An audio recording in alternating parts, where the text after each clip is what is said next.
Hey dear friends, welcome to my YouTube channel. Making a difference. Here is a story of an elementary teacher that happened many years ago.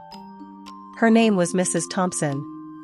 And as she stood in front of her 5th grade class on the very first day of school, she told the children a lie. Like most teachers, she looked at her students and said that she loved them all the same. But that was impossible, because there in the front row, slumped in his seat, was a little boy named Teddy Stoddard. Mrs. Thompson had watched Teddy the year before and noticed that he didn't play well with the other children, that his clothes were messy and that he constantly needed a bath. And Teddy could be unpleasant.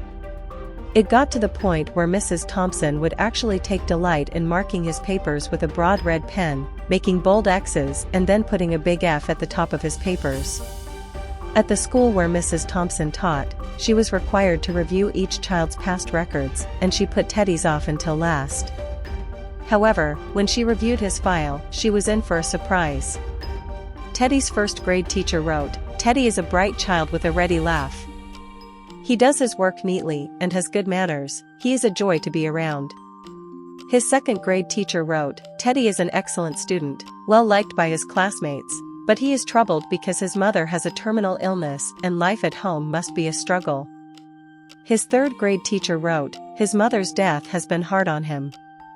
He tries to do his best, but his father doesn't show much interest and his home life will soon affect him if some steps aren't taken."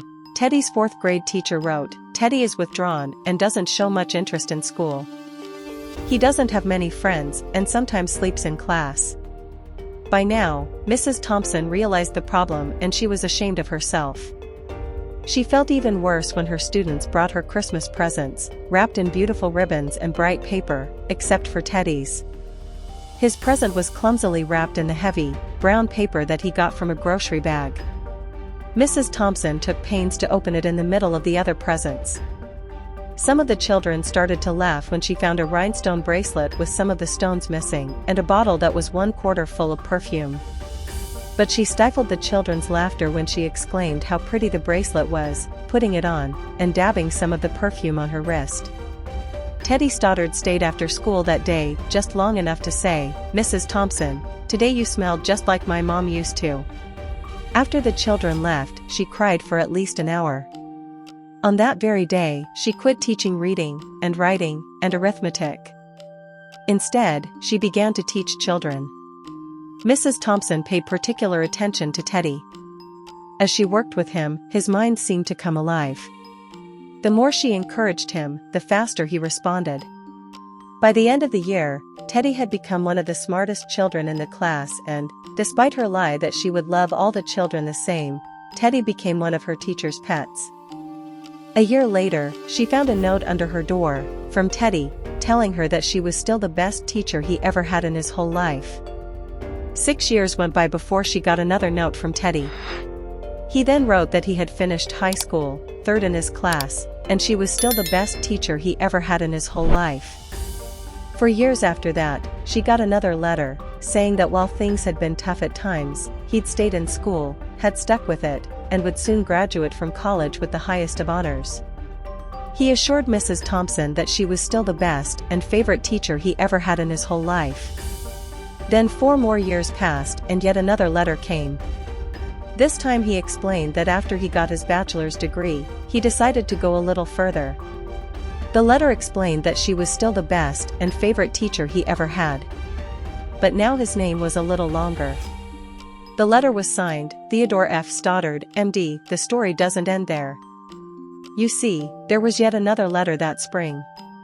Teddy said he'd met this girl and was going to be married. He explained that his father had died a couple of years ago and he was wondering if Mrs. Thompson might agree to sit in the place at the wedding that was usually reserved for the mother of the groom. Of course, Mrs. Thompson did. And guess what? She wore that bracelet, the one with several rhinestones missing. And she made sure she was wearing the perfume that Teddy remembered his mother wearing on their last Christmas together. They hugged each other, and Dr. Stoddard whispered in Mrs. Thompson's ear, "Thank you, Mrs. Thompson, for believing in me. Thank you so much for making me feel important and showing me that I could make a difference." Mrs. Thompson, with tears in her eyes, whispered back, She said, "Teddy, you have it all wrong. You were the one who taught me that I could make a difference. I didn't know how to teach until I met you." The lesson of the story. This story, often shared in motivational talks and writings, embodies the essence of what Marian Wright Edelman advocates for: the power of teachers to see the potential in every child and to inspire them to greatness. It reminds us that every child has potential, even if it's hidden beneath struggles or pain. Compassion and encouragement can transform lives. Teachers have the power to change the world, one student at a time. While this story isn't directly written by Marian Wright Edelman, it reflects her belief in the importance of nurturing and advocating for children. It's a powerful reminder that great teachers don't just teach, they inspire, motivate, and change lives. Let me know if you'd like more stories or insights. Smiling face with smiling eyes.